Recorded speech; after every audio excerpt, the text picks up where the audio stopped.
Hi, I'm Albie Selznick. You might remember me as the Juggler in Star Trek The Next Generation, or Tak Tak or Tash, two characters I did for Voyager. And you are listening to Trek Untold.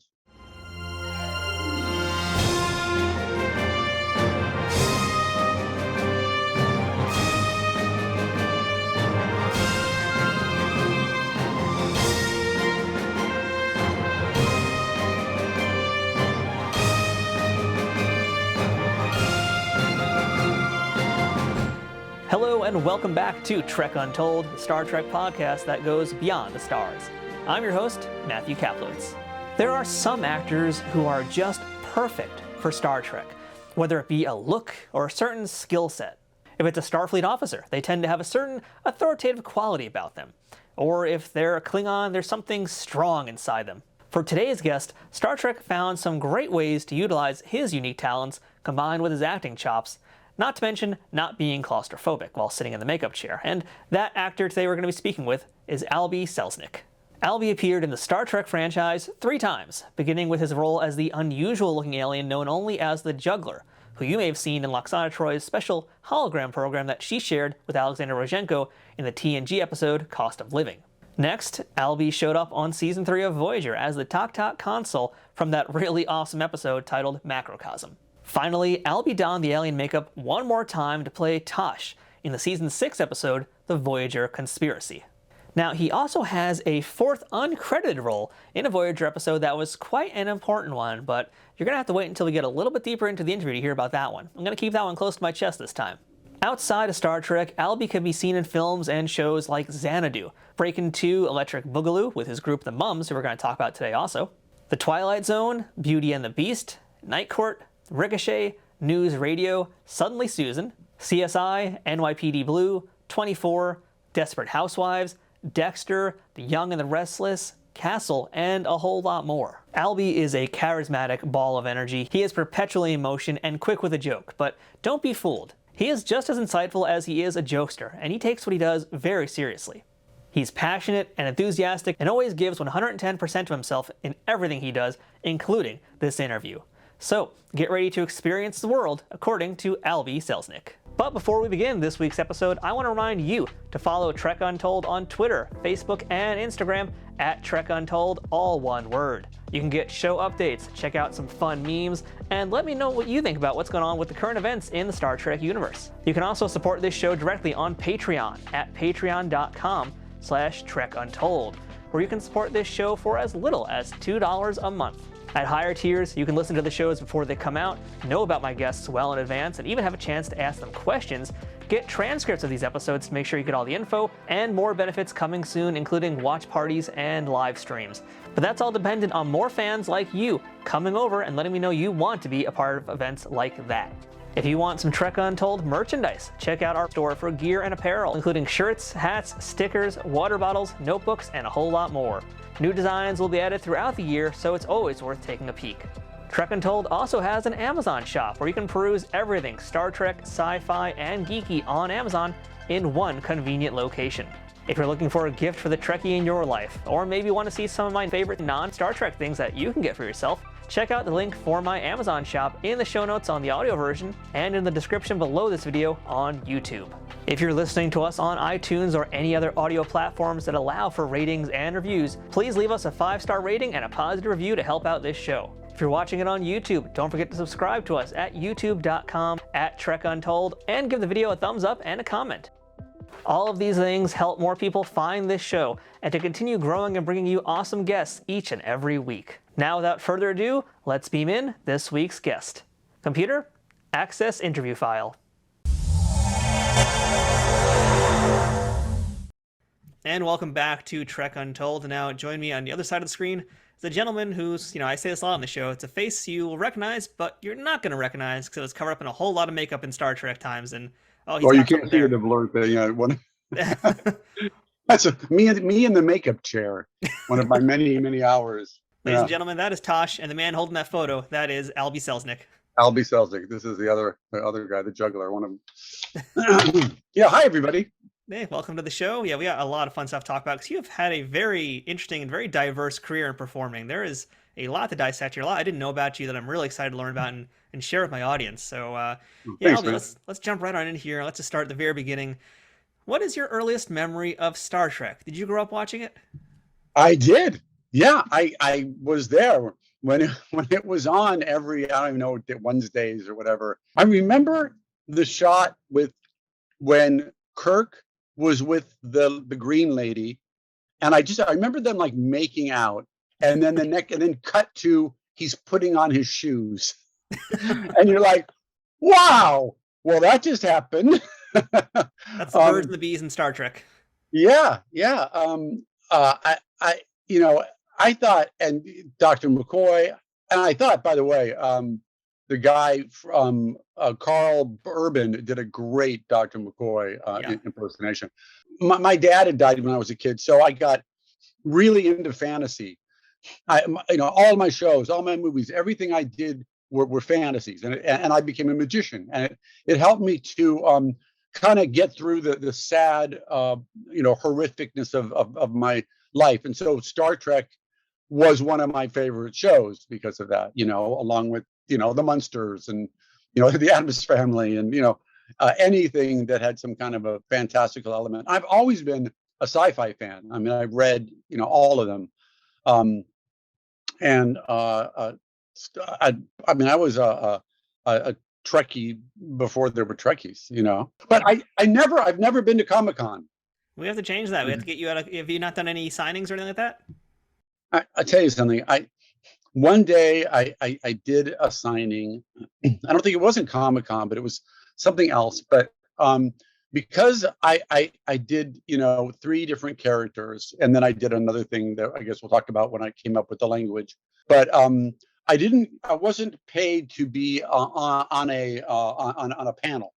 So when you just go and you sell pictures, you're literally buying pictures, you're getting them made, and you're selling them, and you're sitting there with a million other people, all with their pictures. And I had my pictures stacked up, and people would come by, they'd be like, huh, how much for your picture? And some people were 20, whatever. I would be like 10. They'd be like 10, huh? Then they walk to the next person. And I felt like I was like in the red light district in Amsterdam, with people deciding if they were. And then and I was just there for like an hour, and this kid rolled up in a wheelchair, and he was like, how much for your picture? And I was like, oh geez, just take one, just take them all. And I just felt so like dirty selling my pictures of myself. So I just was like, I'm out of here. And I just gave my pictures away and left. I couldn't do it. And I have to tell you, being on the other side, being that person who's walking past everybody, it is a horrible feeling because it's like you want to like get something from everybody because everybody's, for the most part, very, very nice. And it's just like, you only got so many bucks and you want to spend it in the right place. It is, I can imagine it being very demoralizing being the person who's actually the one who's in those photos and selling those photos. So and yeah, it's not a good experience. Like I enjoy it when it's good, but when it's not, it feels horrible. Yeah. And, I remember there was like, for some reason, a lot of people from Japan liked Tak Tak. I don't know why, but they had a thing for Tak Tak. And other people knew the Juggler. I mean, people knew who they were, but like you said, there's thousands of people out there with pictures. And if you're Jonathan DeLarco, who people know because you've done multiple episodes, it's kind of a different thing than someone who did a one-off, and I did a bunch of one-offs. So. Well, not to stir up any bad memories here, because you already kind of alluded to something here, but I want to get some more of the secret origin story of Albie Selznick. So yeah, I'd like to hear, if you can tell us where you were born, who your parents were, and what little Albie wanted to be when he grew up. Well, I grew up in Brentwood, LA, in Santa Monica, right off of Santa Monica in West LA. My dad was a psychiatrist, and my mom was a nursery school teacher. And my dad died a couple of days before my birthday, a couple of days before his birthday, like December 28th, completely suddenly. And my mom's dad died a couple of days before that, completely suddenly. So when my mom got the call that your husband had died, she said, no, I'm sorry. You mean my father. You're mistaken, because my father had died a couple of days ago. And they said, no, your father just died. I mean, your husband died. And she was like, what? So it was, my house was, we're Jewish. There was like a Shiva, I guess, people were always there. So after my grandfather had died, there were all these people in my house, and then it kind of died down. And then suddenly I remember one night waking up, I was right before I turned 9. There were all these people in my house again. And I went out, and my aunt said, "Oh, go back to sleep." And I said, "Well, what's happening?" And she said, "Oh, just people here because of your grandfather." And I was like, "Oh, okay." So I went back to sleep, and then the next morning I wake up and my mom's crying and everything, and my dad had died. And so that feeling of like, I think that's what made me an insomniac, because I was always afraid to go to sleep after that, because I was afraid, like, what was I going to miss? So I would have dreams that my dad was still, not to, I'm sorry to bring this podcast down. I would have dreams that my dad was still alive, and I wake up and realize he's dead. So I was like, I was going through the tragedy every morning. And so, and mom would play, I remember she played Simon and Garfunkel a lot. So it was kind of like the sounds of silence are echoing through the house. And it was just this really sad time. So I got into magic. My mom was trying to find me a hobby. She tried stamp collecting and coin collecting, and suddenly magic was the thing. And suddenly doing magic kind of opened me up to the possibility that there's more to life than this sad reality. And so, being a little 9-year-old kid who's doing magic, the possibilities are open. My dad could come back. So my goal was to find out if magic really existed. And in the meantime, do magic shows. I did magic shows for like all these kids' birthdays and stuff. And like when I first saw magic, I thought it was real.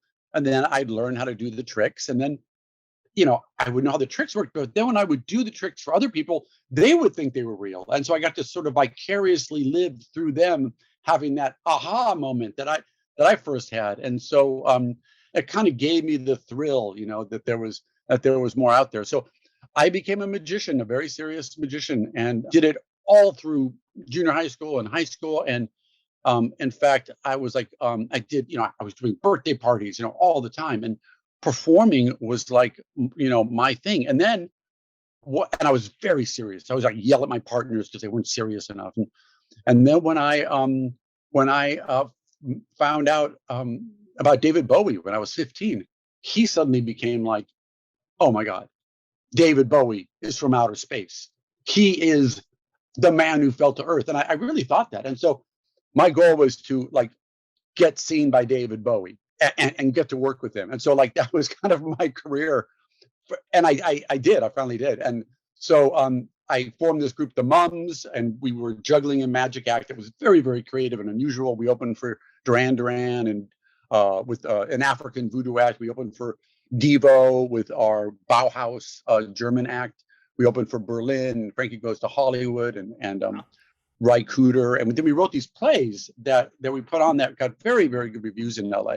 And we went to Andy Warhol, did Andy Warhol's birthday, and he said, "Oh my God, I got to put you in Interview magazine." And so in the 80s and 90s, we were called the Mums. In fact, if you go to themums.com, you'll see all of our stuff up there.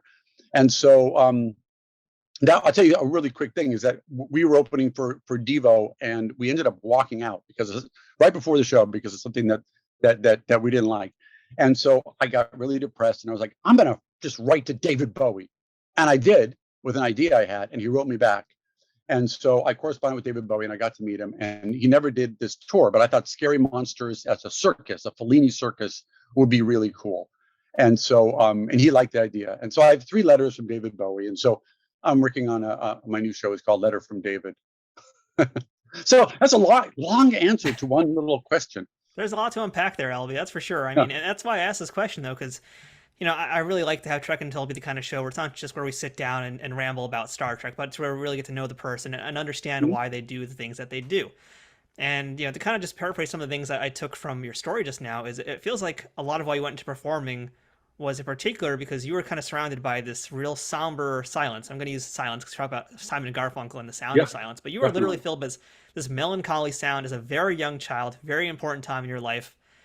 And you just didn't want that. You wanted your life to be filled with more energy and life. And this was maybe your way of trying to find it again. Yeah.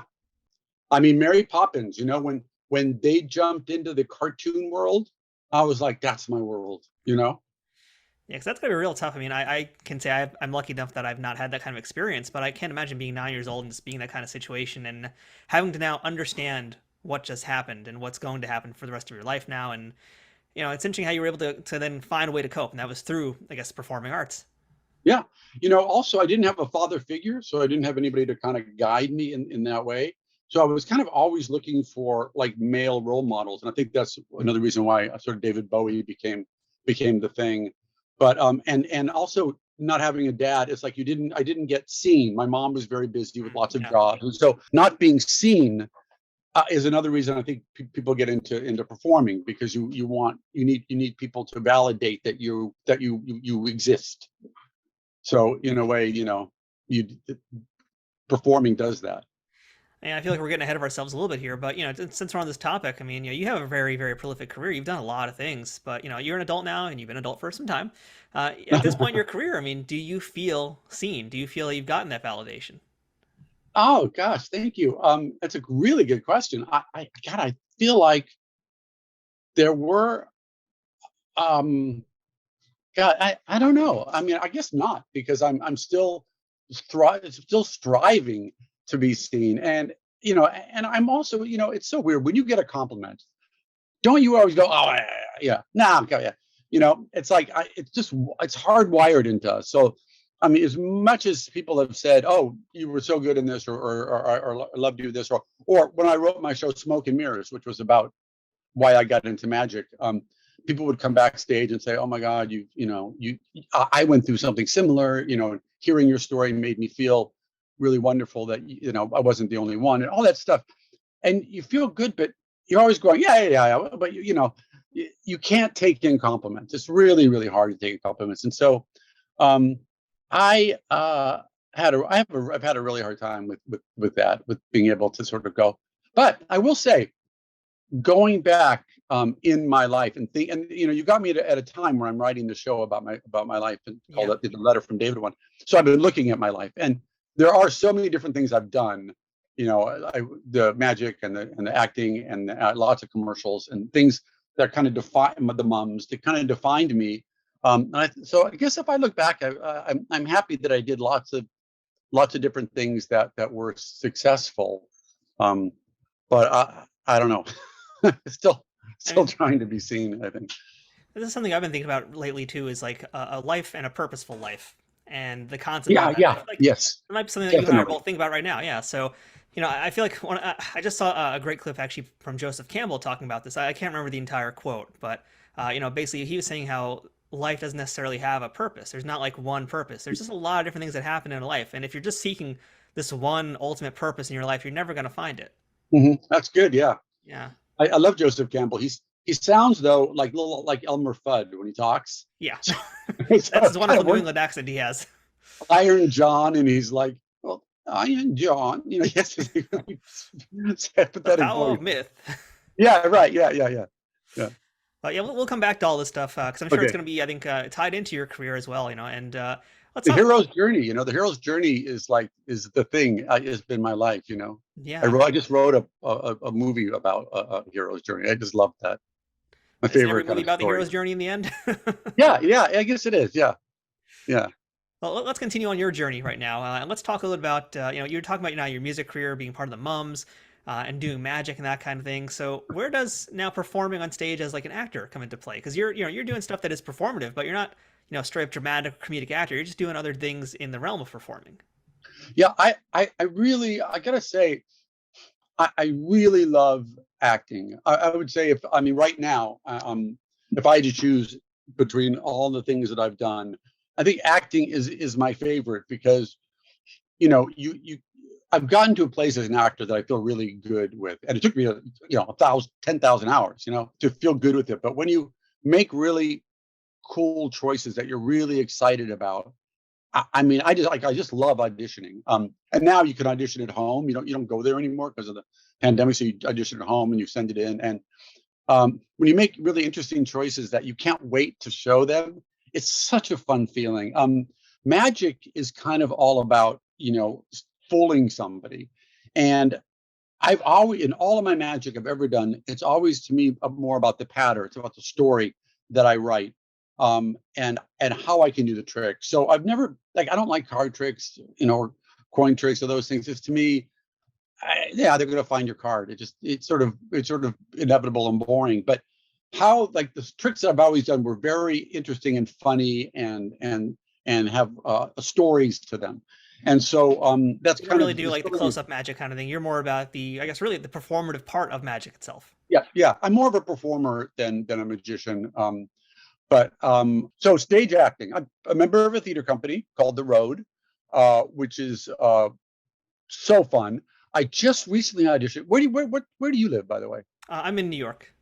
Oh God, well, that's the theater capital of the world. I used Yep. to go to New York for like 4 days and see 8 shows. I mean, I had a acting teacher named Larry Moss, and he would say, "You guys go to New York and see A Doll's House now." And so I would go to New York the next day and see A Doll's House and 6 other plays and come back. And I did that for years. I saw, I don't know, do you ever heard of The Pillow Man, Martin McDonough? Oh my God, the best Billy Crudup, Michael Stolberg, Jeff Goldblum, and Ivic Zelvico. I can't pronounce his name. It was incredible. I mean, the shows I saw in New York, those make you, and Larry Moss was always great at making you realize that acting is a profound art and you're lucky to be an actor. So that would be, I went to New York to try to, I was going to bring my show Smoke and Mirrors to New York, but it's a whole, a lot of work trying to bring a show to New York. But anyways, in LA, there's a theater called The Fountain, and I just auditioned for an amazing play that Jason Alexander just directed called If I Forget. And I kicked ass in front of Jason, which made me feel really good. Also a Star Trek alumni. Oh, right. I was at the Magic Castle once performing. That's a private club in LA. And he was in the audience, and my partner had to stall. And of course, when someone says, "Tell me a joke," you forget all the jokes that you know. And I was just kind of like, and Jason said, "Albie, you want me to tell a joke?" And I was like, "Yeah." So he got up and told a really awesome, I can't tell that joke now, joke. Punchline is they're the aristocrats, that's all. Yeah. Just kind of like that. And at the end of the show, I got to say, "I'm Albie Selznick. This is Andrew Goldenhirsch. And that's Jason Alexander. Thank you, everybody." But anyways, it was called If I Forget. It's playing now. I didn't get the part, but I tell you, though, that feeling of like nailing a part that you could really sink your teeth into was just, and then doing really well in front of Jason, it was just felt so good. So, it's nothing like stage acting because you get the audience's, response, and it's like an organism, you and the audience together. It's nothing like it.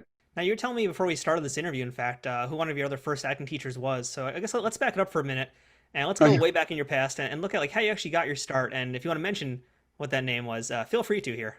Yeah, John Lancie was my first acting teacher. He co-taught with a guy named Bruce Gray, who was fabulous, who just passed away a couple of years ago. And John and Bruce were my very first acting teachers. And you know who Kate Vernon is? I don't think I know that name. She was the 6th Cylon in Battlestar Galactica, or the 9th, whatever the big final Cylon was that you find out at the. Sorry, I just gave it away. As the newer Battlestar, the ones that came out 10 years ago. Anyway, I was dating her sister, and Kate she was in Pretty in Pink and she was in Malcolm X, and so she had a lot of work behind her. She recommended John Lancie to me. So I think John must be Canadian. Is he Canadian? I actually don't know that for a fact, but we know he's part of the Q Continuum. I don't know if that's part of Canada. Oh, probably. They have all the coolest people. They do. But Kate was Canadian. Her dad, John Vernon, was an actor, amazing actor from Canada. And the Canadians all know each other. It's like this, little clique. They hang out together and stuff. So I think that's probably how I got to John Lancie. So what did he teach you? I mean, what kind of lessons from him stand out in your mind? Oh, man. I just got to say, I have no idea anymore. It was so long ago.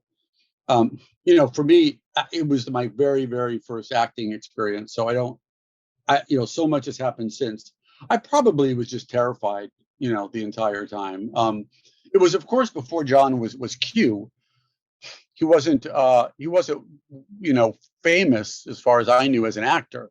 So it wasn't like I was intimidated by him, but I think I was probably incredibly intimidated by acting because I was a mime, and I was a juggler and a magician and a performer, but acting is almost the opposite of that. You can't hide behind your facial expressions and your props. You have to be naked and vulnerable, and unless you're used to that, it's really, really hard to get there at first. And I remember when I was with Larry Moss for many years, and he called me the donkey because he had to keep hitting me in the head with a piece of wood, he said, just to get me to learn, because I was so ingrained in me how to perform. But I remember he once got me on stage and said, he started talking about my dad, and I started to cry, and it was the most humiliating and freeing and beautiful experience I'd ever had on stage. And when I walked off, I just felt like I was completely been run over. And all these cute girls who I always liked in class suddenly like came up and hugged me, and I was like, oh, so this is how you do it. So it was really hard for me to get to the place where you can be vulnerable on stage, because it's, at least I was, in my whole life, I've been, taught by myself, I guess, to not let people see my feelings. So Yeah, I mean, you definitely touched on that. As you were saying, you're being the mime, the juggler. There's always something hiding you, whether it's yeah, balls or it's actual face paint. There's always something covering up who you actually or are. prosthetics. Or prosthetics, as we're going to talk about. Yeah, so it's, Yeah. was that something that was kind of hard for you? I mean, you're saying right now that was the first time you did it, very freeing. But as you go through your career and you're trying to become like a serious actor more so, and less being the magician and that kind of character, was that a challenge for you to really break out and feel okay to be vulnerable, to feel bad, essentially? Oh yeah, no, it was really, really hard, and you have to do less. I remember being on stage once, and one of my fellow actors said after a show, just because you're on stage doesn't mean you have to do anything. And because you keep thinking you have to perform, but you don't. And in fact, Marlon Brando, I remember, said just kind of a similar thing. When the director says acting doesn't mean you have to action doesn't mean you have to do anything or change anything you're doing. And that's a very hard lesson to learn for someone like me, especially because as a kid and feeling not unseen, I didn't feel really worthy, and that it was okay for me to be who I was, but it was okay to be characters. And being like the characters on Star Trek, I thrived in that, because that was my, that's very freeing for someone like me. Well, I think we're going to come back to this. It's part of the discussion, I think, later on as we get into things. But Okay. let's actually now start talking a little more about some specific roles you had. And I Okay. think one that in particular, I think you're going to be kind of surprised to hear me talk about this one. But I felt like this particular show that you did was actually like a combination of so many of your skills at once. And it's actually just kind of like a great first look at young Albie Selznick trying to find his way in acting. And that would be Freddy's Nightmares. Wow, You did not expect that. that's crazy. The funniest thing is that about a month ago, somebody sent me a picture of me as the killer mime. Yep. And I completely forgotten about that show. And I was like, where did you find this? And he said, on YouTube. And so he's a video guy. So he actually uploaded it for me in like high definition. And I got to watch it. It was filmed in LA. Have you ever been to Santa Monica? I haven't been to that part of LA yet, no. Well, they have the 3rd Street Promenade. And so it had just started to be built at the time. And they had these big dinosaurs that they ended up, they were made of iron. And then they filled with ivy. And as the years went on, the ivy filled them and they became ivy dinosaurs. But at the time when we filmed that, they were just these iron dinosaurs because they had just been erected. But I remember it was because I got to be a human, a normal person. And then you see later I'm the killer vampire, killer mime. And I remember it was the first and probably only love scene I've ever had where I had like sex with somebody. That was a lot of love scenes, by the way, too. If I can just interject there, bad choice of words. But yeah, that was a lot. I mean, you had like 2 separate love scenes with Kim Morgan Green in that episode. Is that her name? I don't even know her name. Yeah. Yeah, I think so. Yeah. And as you hear about other actors always saying this, that was the first day we met. Was just like, okay, take off your clothes and you guys are having a love scene. Hi, I'm Albie. I am Kim. And talk about vulnerability. Okay. Yeah. Yeah. But yeah, well, how did you? Well, I guess did you find it on IMDb or something? I found it. I was able to watch the episode, and I Oh have wow. questions. Yeah, I definitely have questions because, yeah, like I said, I mean, you are a mime the first half. Because it's basically two stories in 1 hour long show. In the first Yeah. half, you're this supernatural murderous mime, and then in Uh-huh. part two, you are this thief who spends a lot of time half Right. naked with Kim Morgan Green, and then doesn't Right. have a great time in the end either. But yeah, like I said, I mean, it feels like this really does combine a lot of what you did in one episode. You're, you're so right. You're so right. And by the way, I watched it also like for the first time in 40 years, whatever it was, 35 years. I was a pretty good mime in that. Yeah. I did some really good like little things. Yeah. So oh, I'm really kind of glad I got that. That's really and thank you for bringing that up. And had my friend not brought it up to me a month ago, I would have been like, "What? What show was?" It was so long ago, Yeah, I mean, it's a but it fun was episode. fun. It's if you want to watch it again, it's on Tubi right now. In fact, that's where I watched it, and Really, yeah, so hopefully you get some royalties from that. But yeah, it's the totally there. the guy who played the pawnbroker, his brother had directed the episode. Oh wow, it's a So a weird little show. Like, I don't nepotism in there. like. I think when it aired, I was just too young to even be able to watch that. I would have been very very young. But watching it now, it's a lot of fun. It's a little bit campy. Yeah, And it would seem like a great place for like up and coming actors to kind of just because for you it really was a pretty meaty role. I mean that whole episode, yeah, whole hour it was. long thing really is about you. Yeah, it was probably the meatiest role I've ever had. Robert England was in those. He was, yeah, and I don't think you Back got a in the chance to work with him because Robert. he was doing all the interstitial bits. I mean, but have you Mhm. ever had a chance to actually run into the man? Um, I don't know if I did. I don't think so. No, I don't think I ever worked with him or met him. Yeah. Yeah, it's just a little interesting time capsule, if you will, into the early Albie Selznick career. But let's jump a And little bit what further is it ahead. on? What network is it on right now? It's on T Tubi. If Tubi? you go to Tubi, yeah, I'm gonna have. Okay. If I remember, I'll put some links in it for everybody to watch it. Yeah, it's worth Oh, checking that'd be out. good. The entire Yeah. series is there. It's such a weird thing, but yeah, a lot of fun. What was my episode called? It was called Silence is Golden. Yeah, right. Okay, cool. Yeah. So let's jump into Uh, something else now, though, that I'm a big fan of, and we talk about a lot on this show, and that is Murder, She Wrote. It's so crazy that you've got something called Trek Untold and you're also a Murder She Wrote fan. I mean, And I'm how talking about funny is Freddy's that? Nightmares. I mean, I do all the things, but Yeah, you do all things. Well, I'll tell you, Murder She Wrote was, by the way, the first job, one of the only, and Star Trek was actually this the second time.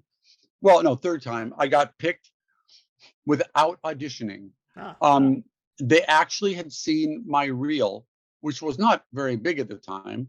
I hadn't done very much, but the casting director sent my reel to Angela Lansbury. I think even at that point she was even like deciding on things, and they picked me to play the son of Josephine the plumber, with Jane. I can't remember her White. name, but I know you're talking about. Yeah, she's done a lot of stuff also. Yeah, and so I was sure they had made a mistake when they called me and said I got it because I was just like, what? I never auditioned for that. That's so I thought I was going to show up and they would say like, who are you? No, it's a different Albie. We made a mistake, but it was actually funny because I'm playing a nerd and I have all and I remember doing my first scene. I have my little bow tie and everything, and Jane Wyman, no, anyways, and the director, her son was directing, and he said, "You don't have to do anything." Because I was like trying to be a nerd. He's like, "You got the bow tie. You look like a nerd," and so I just did it like myself, and it came out really good. And funny thing is, a friend of mine, George Tovar, played the magician in that episode. And so we both, this is Ship of Fools. And so we both were in the episode together, and we got to stay on the Queen Mary where we Uh, filmed it. And the thing about Angela Lansbury is she's the most giving actress I think I've ever worked with. I remember doing a scene with her at 3 a.m. She had done all of her close-ups, and then they moved the camera around and did mine. And she could have easily done what most people would do at that point, have someone else be her and read her lines. So she doesn't have to be there, but she sat there with me, completely unnecessary, but wonderful, and also made me feel really accepted and seen, and part of the thing. And then I would run into her she lived in Brentwood, and I would run into her a few times, and she always remembered me, and it was always the most gracious. Her and John Lithgow is the other person I worked with, who is just completely wonderful and gracious, and a blast to work with. But she then they asked me to do another one. Yeah, the Amsterdam Kill. Amsterdam Kill, yeah. Which also I just had a little part. I played like the guy who worked at the hotel desk or something. But really, really nice. Great experiences, and just nothing but the best things about her ever. And since you mentioned John Lithgow too, what project did you work on with him? I played his lawyer in Ricochet. He played an evil Aryan killer, and he's in jail. The role he was born to play. Yeah, and Denzel Washington was in it too. And in our scenes, we're going to the parole hearing, and I say to him, oh God, I hate these pro bono things. Oh well, hi, and I am completely blowing him off, and then. In the parole hearing, I don't have my papers straight. I don't really know what I'm talking about. I even said Ku Klux Klan instead of Ku Klux Klan, which I did by mistake. And the director said, leave it in, because that's what he would say, And I was like a terrible, supposed to be a terrible lawyer. And at the end, and then the next shot is us walking out of the jail, him and all of his Aryan buddies in the suits of the people who were in the parole hearing, because they killed them all. And I was leading them out with a gun to my back. And I'll tell you a quick funny story. I don't know why I did this, but when I got the part, I had auditioned for a different part. So when I got the part, I didn't reread the script, which was stupid of me. Because in the read through with John Lithgow and Denzel Washington and everybody there, including Joel Silver, this gigantic, huge producer, at this huge table, and for some reason I walk in late, and Joel Silver's already talking about the movie. He's like, we're gonna have the trailer out even before the movie's done. And I guess because I was nervous being late, I raised my hand and said, can I be in the trailer? And everybody laughed and it was cool. But then when it came to me doing my lines, I did my lines and I thought I was, okay. And then when I got past my scene or my scenes, I started to go back in the script and look at what I did. Like, oh, that was good. Oh, I could have done better. And suddenly the whole reading, which is going on. Suddenly the reading stops. And I'm looking at my script and not going over my back pages. And suddenly I look up and everybody's looking at me. And I'm like, what? And the casting person says, you have another line. And I was like, oh, what page are we on? They're like 73. Okay, 6 to exit, please. Like having no idea what that means because I haven't been following along with the script at all. But what that was us leaving the jail with a gun to my back and him saying, and me saying 6 to exit, please. Anyway, so I was sure I would get fired. I should have been fired. I wasn't fired. And Joel Silver, in the first scene where I'm walking down with John Lithgow, I'm saying how much I hate this pro bono stuff. Joel Silver standing there right behind the camera, like looking at me like this. And all I could think of the entire time was, I'm so nervous. But then I saw it on the white screen and I looked great. Look like I completely know what I'm doing. And and John Lithgow was so fun. We would talk about Penn and Teller and magic and stuff like that. And then right up until action. And then he would suddenly become evil, John Lithgow, evil. Cut. And we go back to talking about Penn and Teller and stuff. And it was just like the funnest time. And then at the end of the shoot, after 3 weeks, we filmed in a jail, a maximum jail. And I would see when John Lithgow walked, I heard some of the guys in jail saying, "Hey, look, there's Harry and the Hendersons." I thought it was pretty incongruent. But anyway, so the last day, when I was wrapped, I went into the makeup department to make a room to say goodbye. And I said, "Hey, John, I just want to say goodbye." And he said, "I'm sorry, who are you?" And I said, "It's me, Albie. I played your lawyer." Anyways, and then he started laughing. It was just a joke. And then I saw him in New York at a restaurant. I think Balthazar. I forgot what restaurant. And Odeon. And he was in Dirty Rotten Scoundrels. And I went up and I said, "Hey, I'm Albie. I played your lawyer." He said, "Oh, come to see my show and come backstage and I'll show you around." And he gave me tickets. Wow. I saw his show. I went backstage. He brought me into his dressing room and we sat and chatted. Like, nicest guy in the world. Yeah, and again, at the start of this question here, I said he was born to play the part of an Aryan leader. That's just a joke, folks, because every time I've talked about him in the show or other people, I've never heard anything bad about John Lithgow. I met him once at a children's book signing, and he was just like wonderful. He read his entire book to all the kids there and did all the voices for the characters he wrote. Dude is awesome, yeah. Awesome, yeah, awesome. So let's talk about something else too, since we were on the subject of detectives earlier with Angela Lansbury and Murder She Wrote. You also worked on Columbo, and the episode which is titled Undercover, which, by the way, if you don't remember, just to refresh your memory and everybody who's listening, that episode also had Tyne Daly, Burt Young, and Ed Begley Jr., who we also remember as another member of Star Trek. So yeah, what can you tell us about Peter Falk in that show? First of all, by the way, Ed Begley, I remember. I also worked with him with the Mums. He was he gave me he introduced the Mums once at a Disney. We did like a Disney special, and I ate razor blades, and he said, "Kid," and I pulled them out on a string at the end. Because kids, don't try this at home. Rent a theater. And so I've been using that line ever since. I'm stealing that one too. Yeah. So anyways, the funny thing, when I interviewed him, I was like doing his interview, like the interrogation of Ed Begley Jr. And I said to him, we were doing the shot. And I was like, he's doing his lines and it comes around, the camera shoots me. And I was like, you know what? I'm so much better when the camera's on the other guy.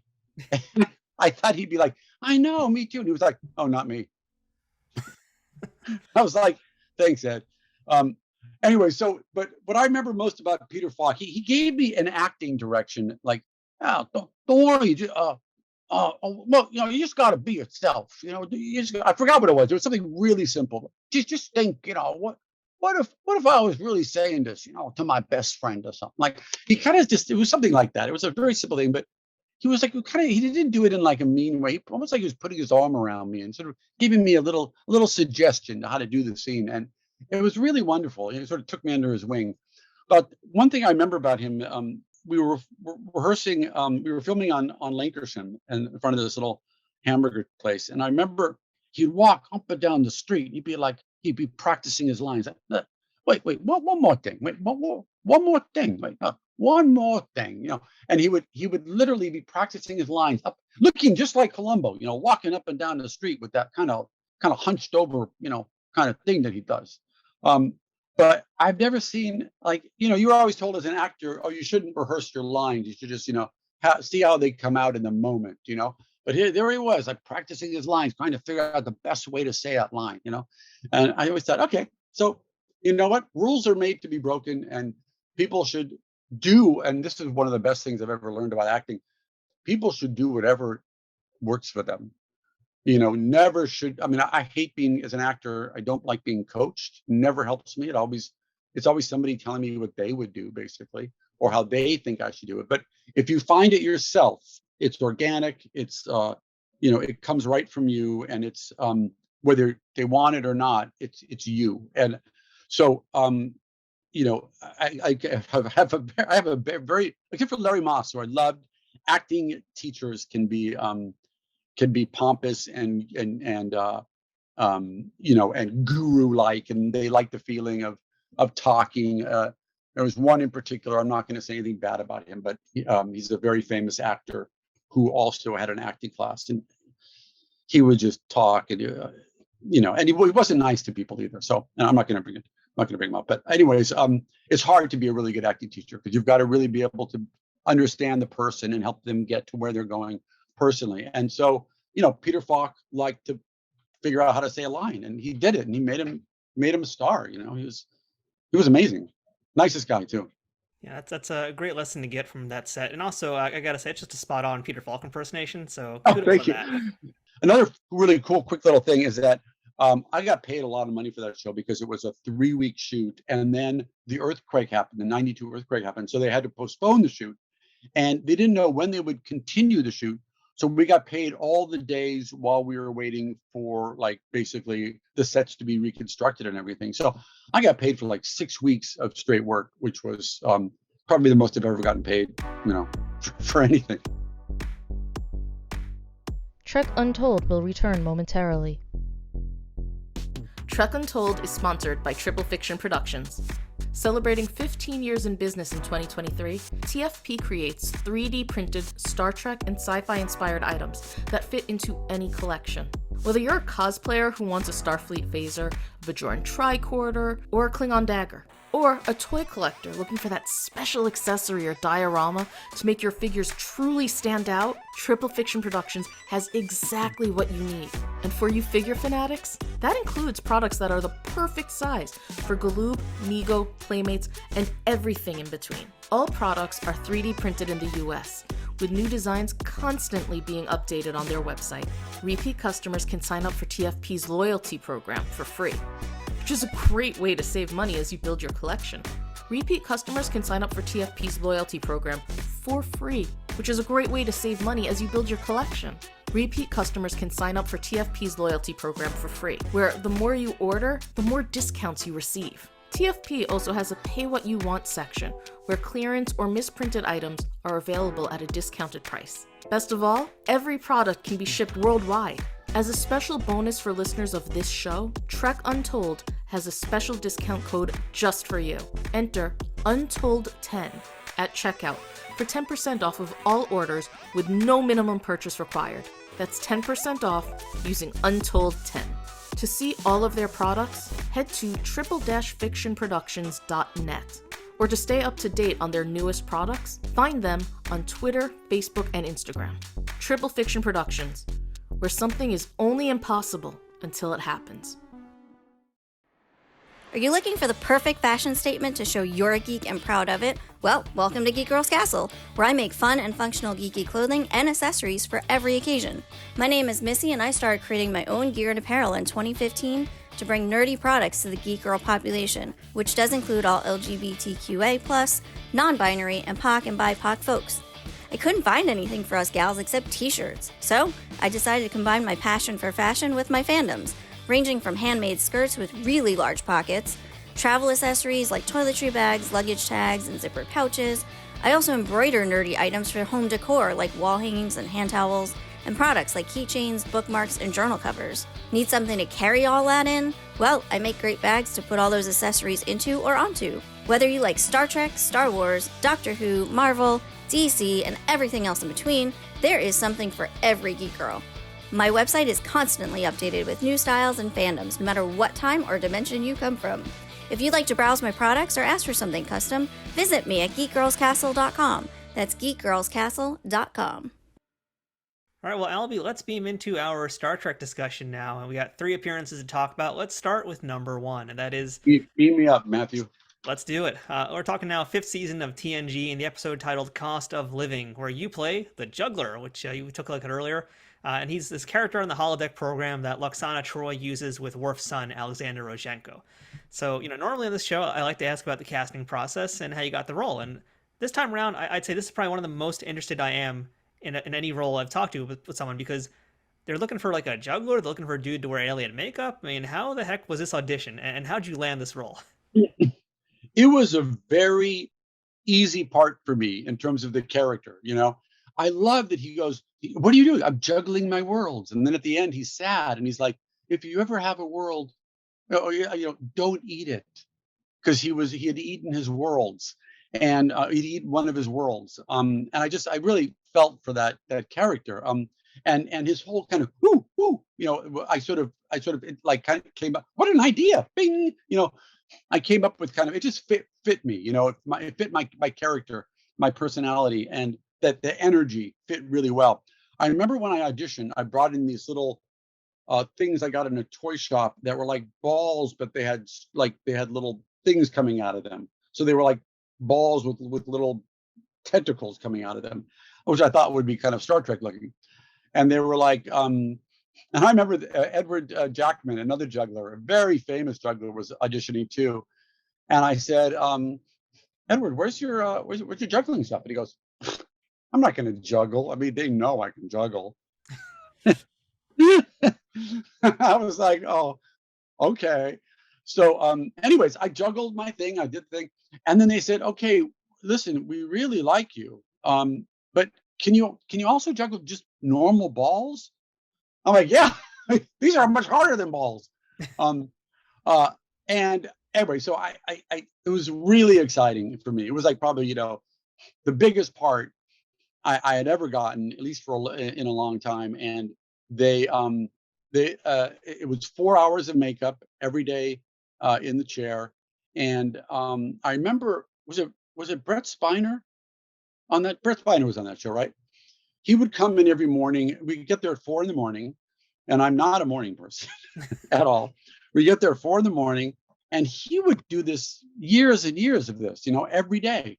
And he would fall asleep in the makeup chair for 4 hours. Like he would get half of his sleep at home and the other half in the makeup chair while they did his makeup. Brett Spiner, by the way, I read, I was a reader for a movie called Out to Sea with Jack Lemmon and Walter Matthau. And it was a role really written for Tim Curry. I mean, it had Tim Curry's name all over it. They were really excited to have Tim Curry come in. I was really excited to get to read with Tim Curry. But for some reason, Tim Curry is, I love him so much, but he's not a great auditioner. And I saw that firsthand. And it was interesting because he was Tim Curry. He's, friggin' famous Tim Curry. But he wasn't a good auditioner. And Brett Spiner came in, and the role was made for an English person who runs the ship. And Brett Spiner came in, and he said, "Hey, I hope you don't mind. I took a bunch of scenes and I edited them together, and I made my own little sides, and we're going to do it this way. And if that's okay with you." And they were like, "Okay." And he did it, and he blew Tim Curry and everybody else out of this part because he was just so good. He was also very kind, and what a great guy. And I said to him, "Do you like auditioning? Because I mean, you're Brett Spiner. You're so famous. Wouldn't you rather just get offered the part?" And he said, "I really would rather audition because I want to make sure that they know what I'm doing and they like it. Because I don't want to be offered a part and then get there and have them not like what I'm doing. Then that's horrible, Anyway, so going back 4 hours a day, and then also during the shoot, falling asleep in your chair and it being hot because I'm sure you've heard this from everybody.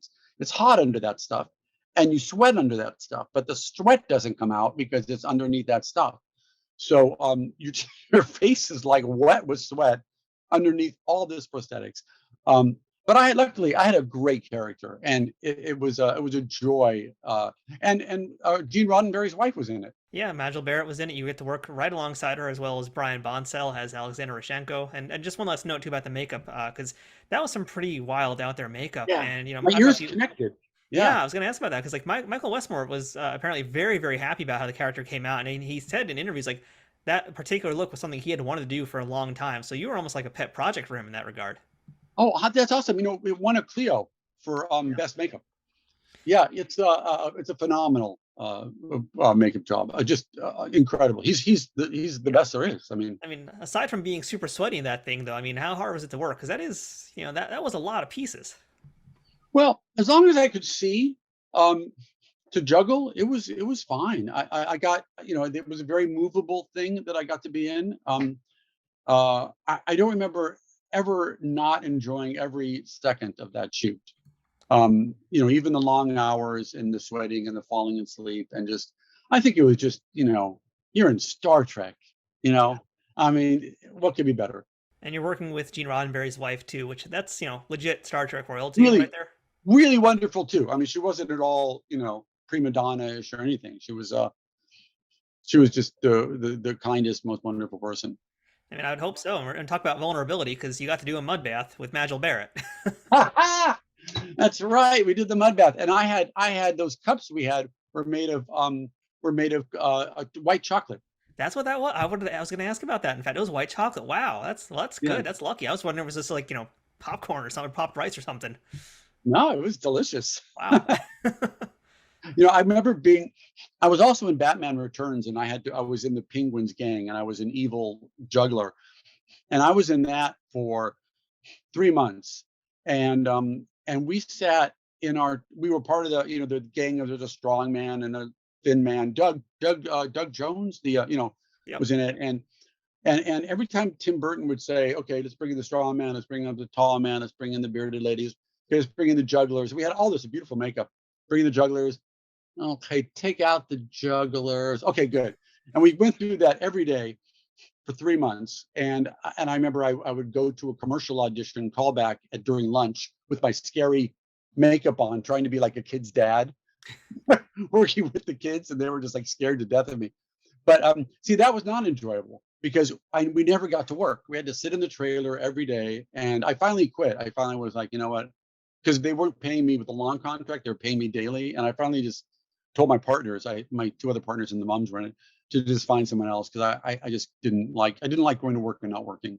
That was not fun. I mean, on that note, we're talking about juggling right now, and you do a lot of juggling in this Star Trek episode too. Yeah. Does that get tiring after a while? Does it make it harder for you to perform and do your lines because you got to worry about doing this for hours upon hours? I really actually enjoy it. I'm pretty good at juggling and talking and looking. So juggling is second nature. I've been doing it, as long as I've done anything, pretty much. So it's really easy for me.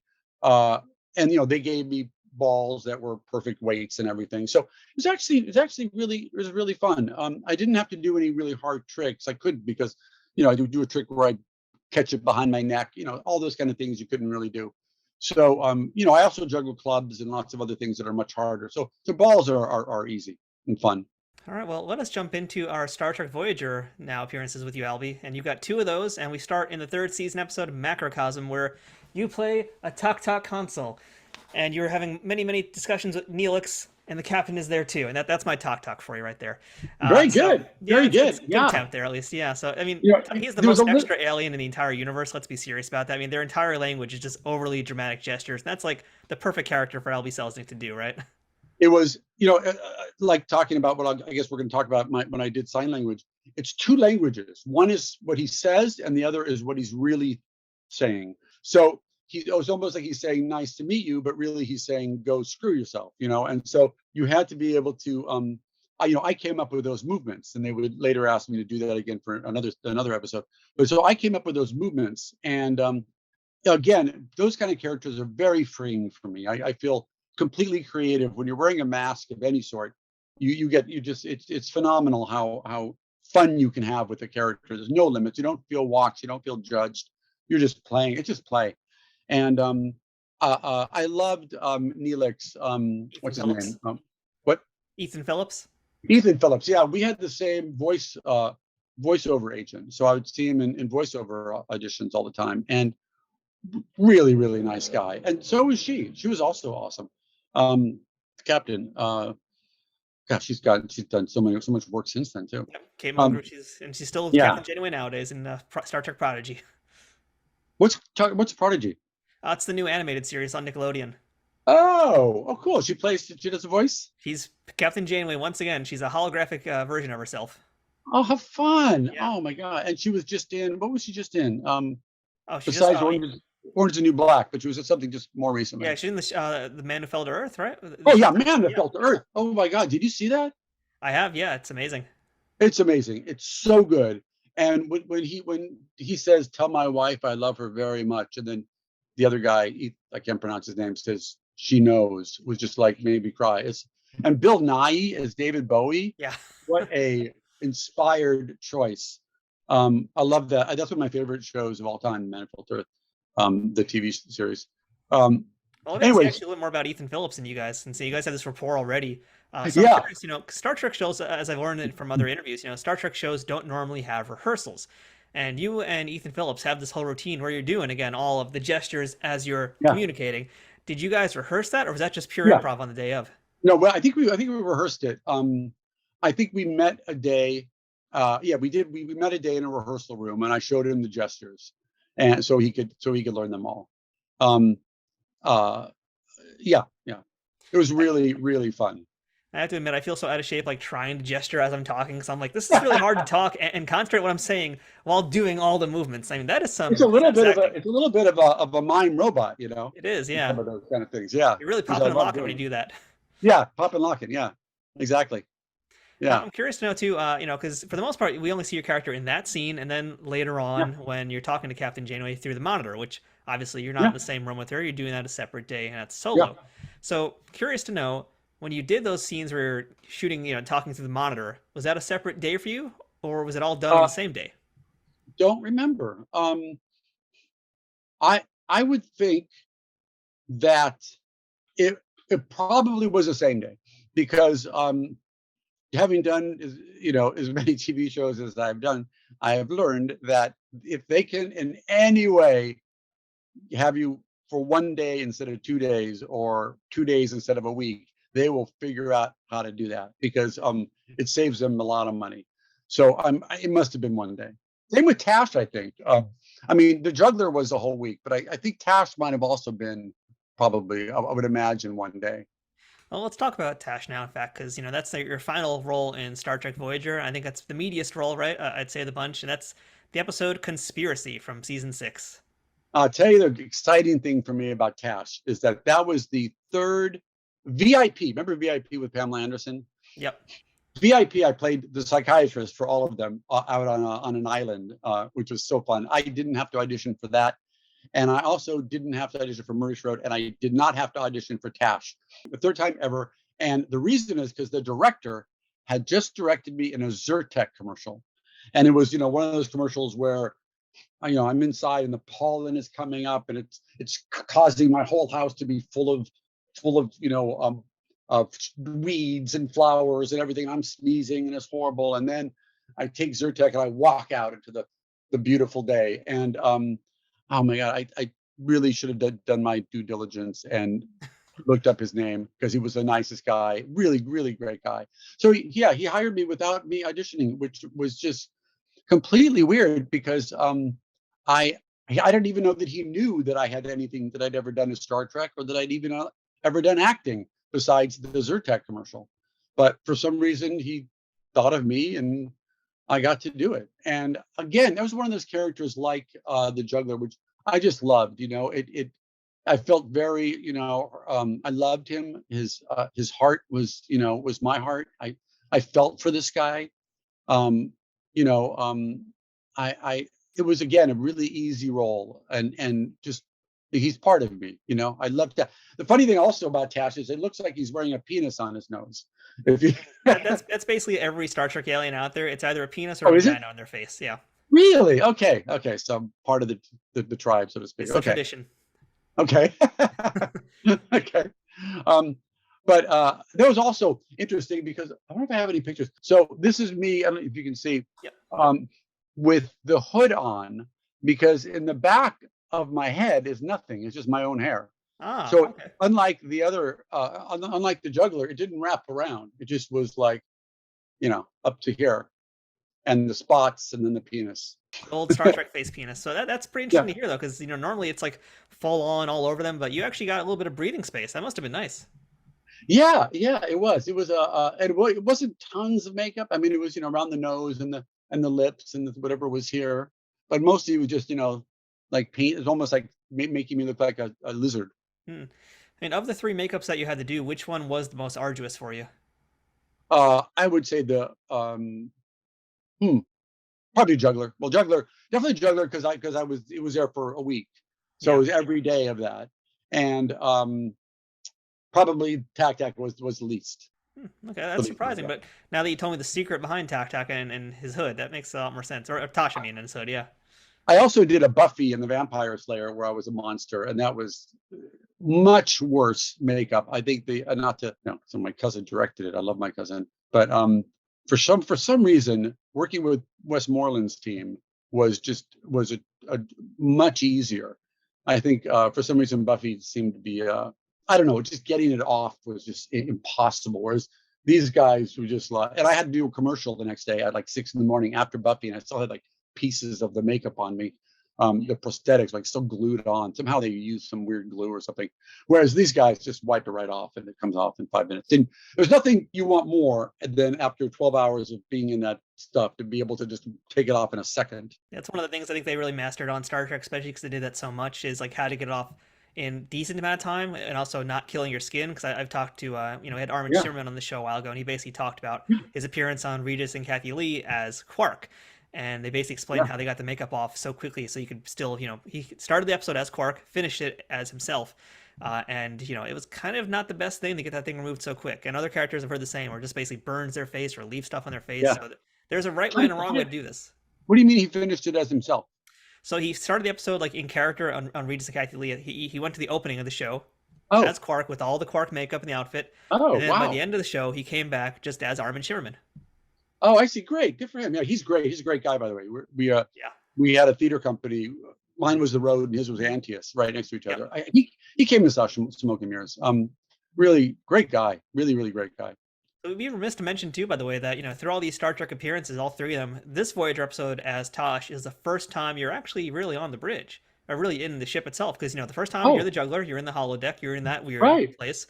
Your second appearance, you're on. I think it's an away team shuttle is where you are, and this time you're actually on board a ship. So what was it like for you to actually be in this kind of a setting and really kind of feel the real Star Trek environment? I did. I totally did. I remember that. That's kind of a. I mean, it's not as big as it looks, because it's a set. Don't ruin the illusion, Albie. Yeah, I know.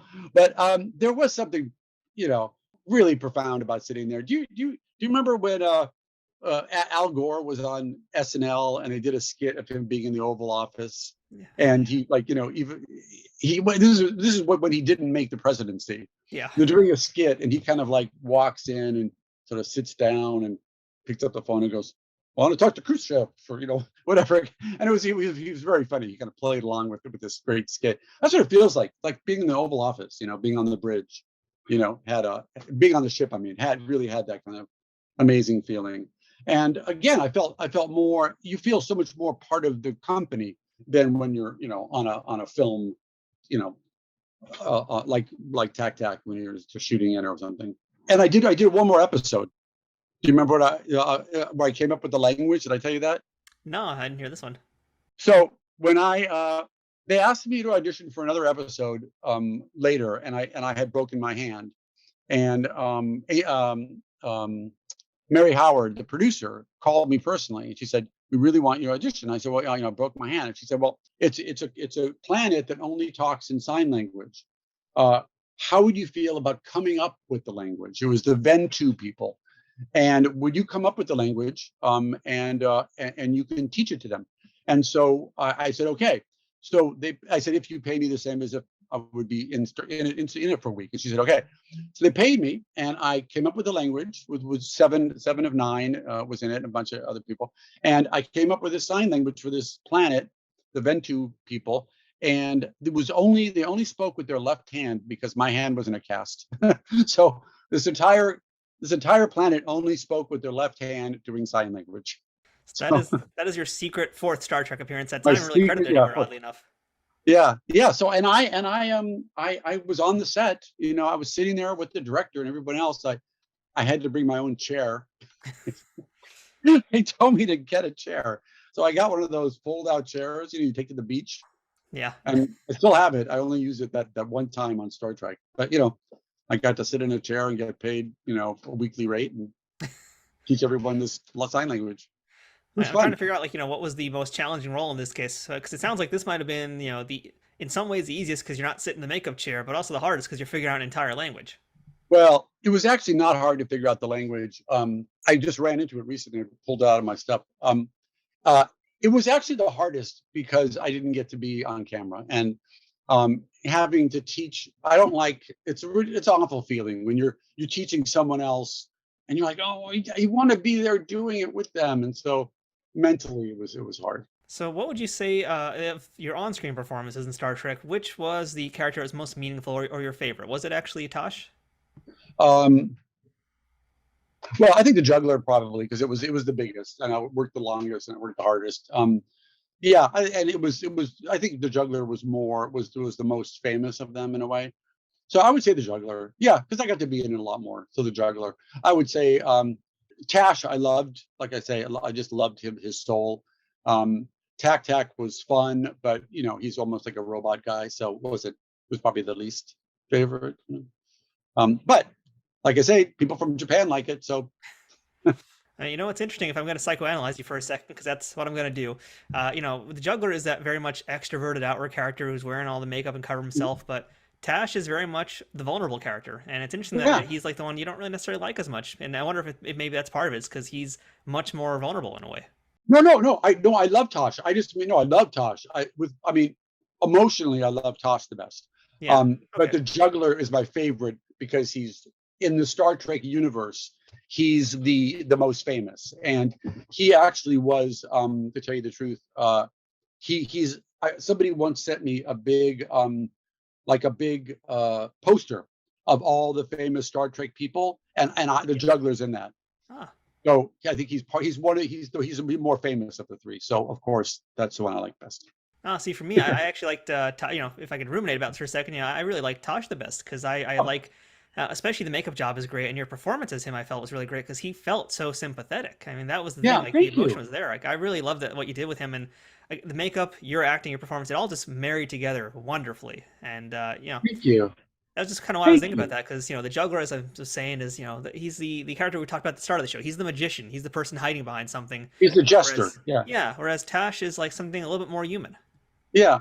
Well, you make a really good point, and I have to say, then, if I say which is my favorite emotionally, I would say Tash, for definitely. I just meant in the annals of time. Yeah. The Juggler will be remembered, I think, probably more than Tash. So, in going back to like what I first said when we very first started this, being seen, for some reason that's been my, for my driving goal since I was a little tiny kid. So, but that's a really good point. I think there are two sides of the coin. One is, it's like acting, like I said, being emotional and being real, or is it performing? It's always those two different sides of a coin. I mean, it kind of reminds me of something I just talked to with Thomas Capacci in an interview I did recently on this show, and that's, he said, the masks of comedy and drama, they are side by side. They are partners in this. So, aside from that, though, we do have one other Star Trek connection I want to talk about before we wrap things up here, and that would be on Castle, where you were directed by Jonathan Frakes. Yeah, what a great guy! Another great guy. I had a chance to talk with him, and I really enjoyed spending time with him discussing his directorial style. But I'd love to hear it from you. What was it like to be directed by him, and what do you remember about the way he directed you?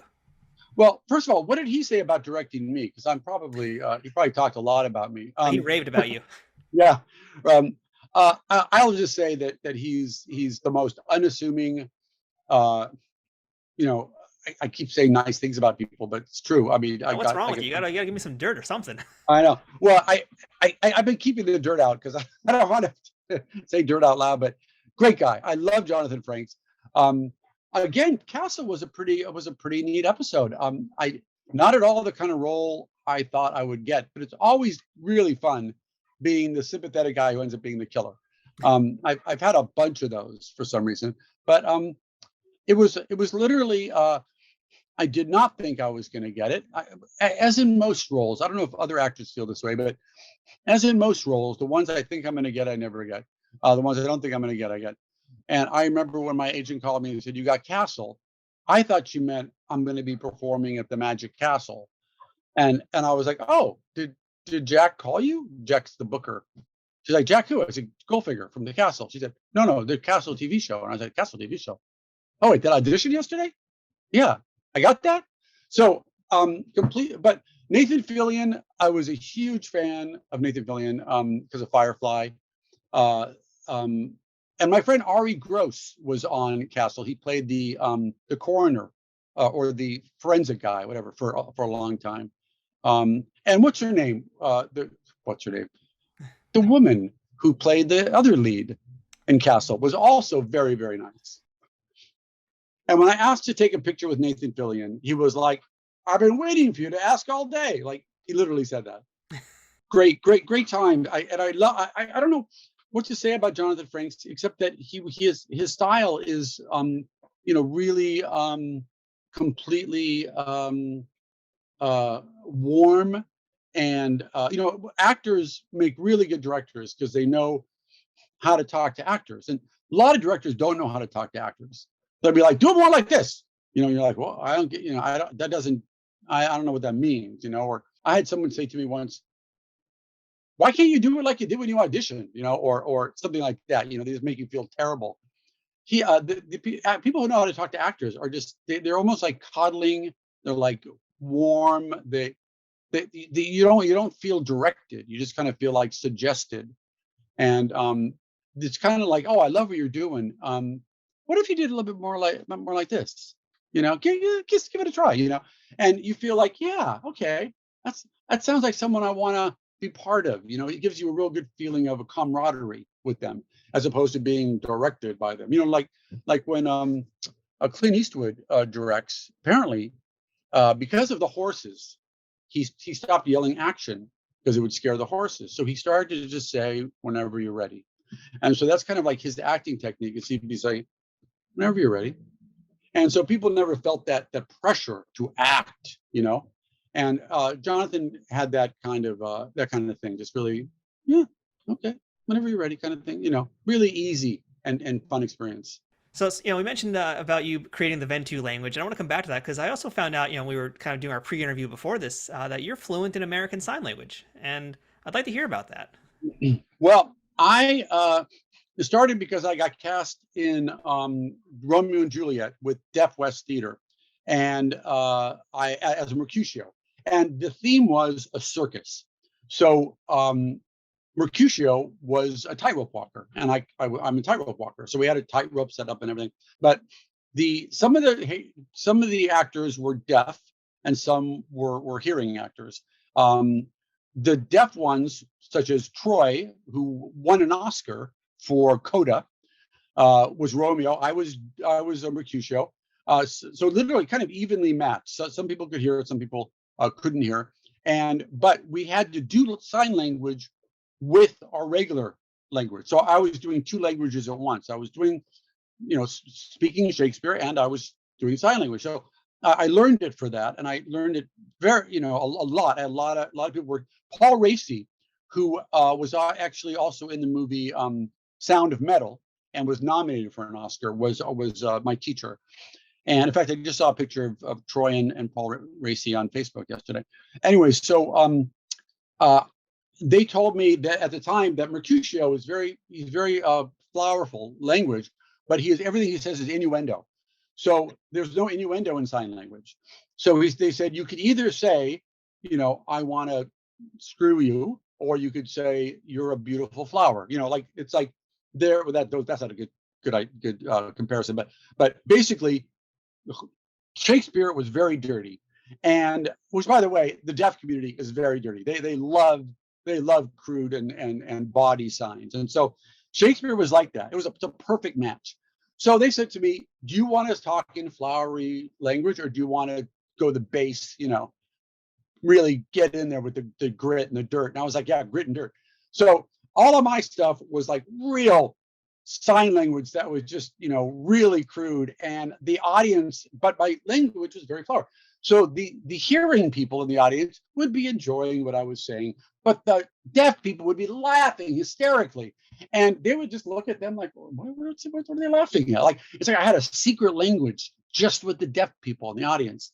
And so it was profoundly great. I mean, Shakespeare, being able to be in a Shakespeare play is just, it's phenomenal. He hooks you like claws, the language, you never forget the language, if it were done when 'tis done, to well it were done quickly. Like it all is just there forever. It's poetry, but it just sticks in you. So Mercutio was beautiful and wonderful to play. And Troy, like the funniest guy, they would say, they would tell girls, like for every girl would always say, how do you say nice to meet you? And they would say, nice to meet you. But actually they're saying nice to screw you. Because it's a very similar sign. This is screw and this is meet.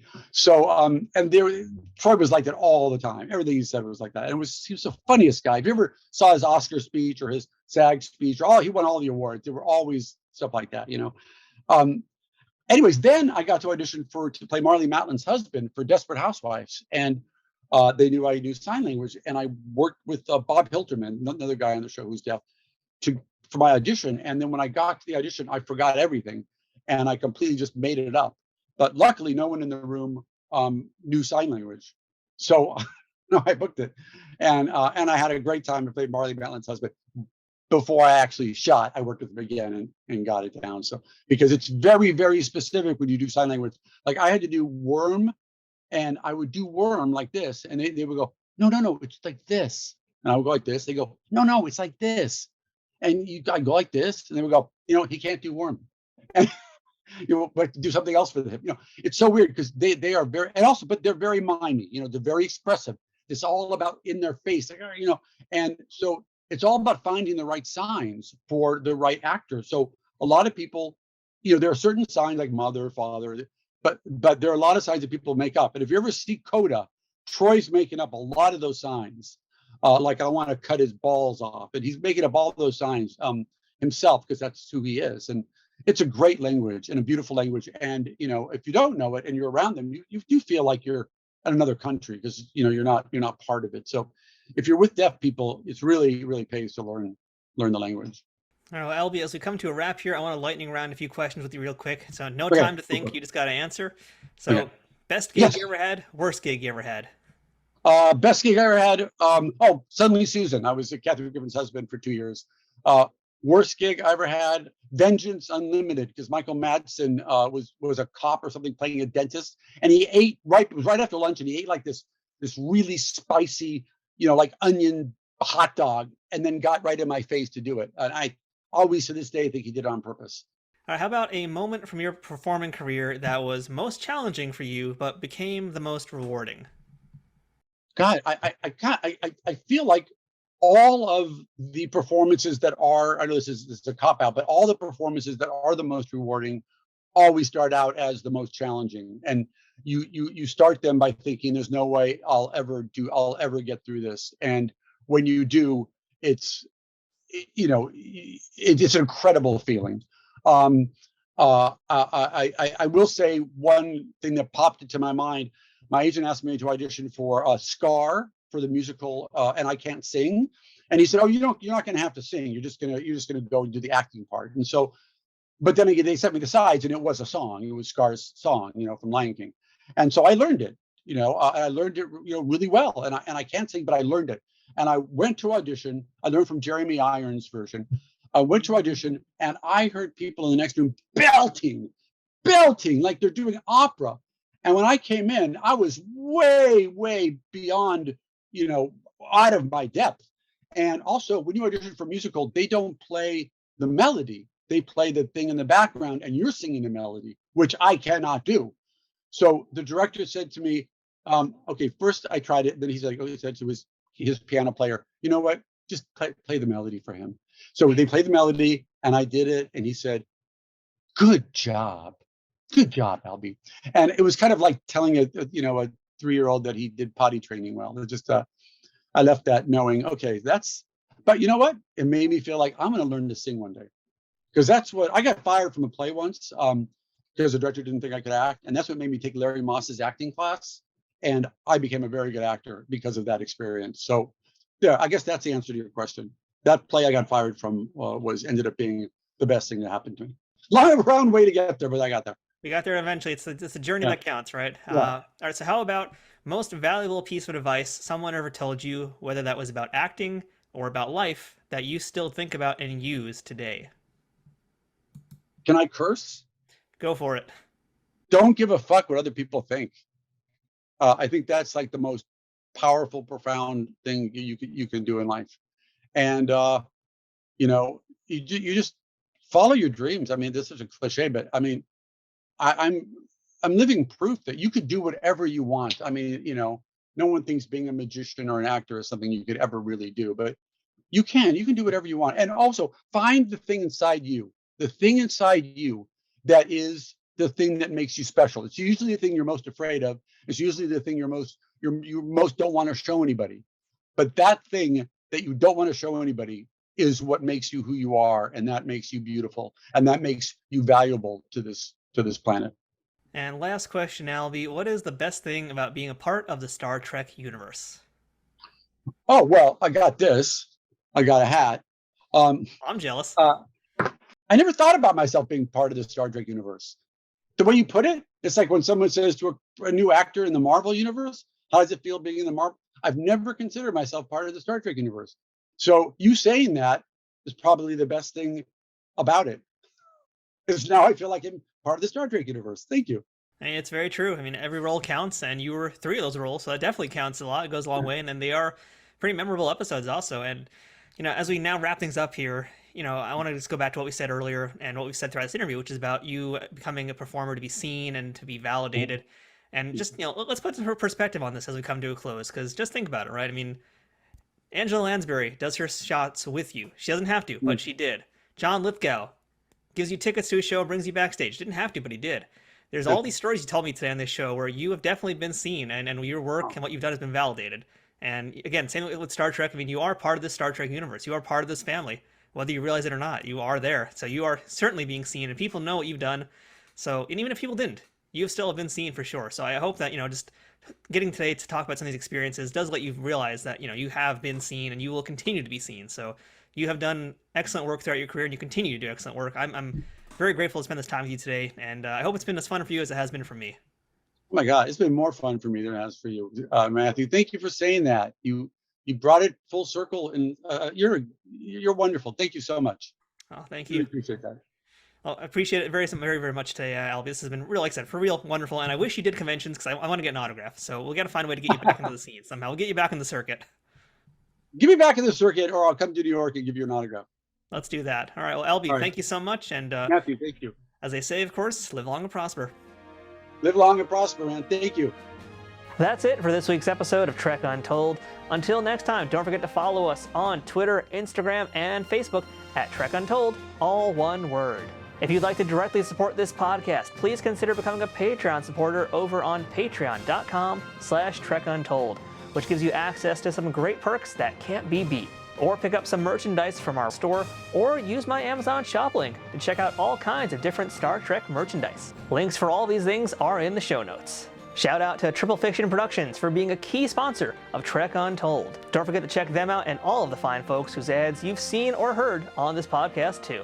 If you have any questions, feedback, or comments for the show, or would like to suggest a guest or discuss sponsorship options for any of these episodes in the future, send me a message at trekuntold@gmail.com. I hope to see you here again as we uncover more untold stories from Star Trek and beyond, and get to know even more amazing people who have contributed to this ever-expanding universe. Until next time, I'm Matthew Kaplowitz, and remember, fortune favors the bold. Trek Untold is sponsored by TrekSphere.com, promoting fan-produced Star Trek content in all forms, is powered by the RageWorks podcasting network, and is affiliated with Nerd News Today.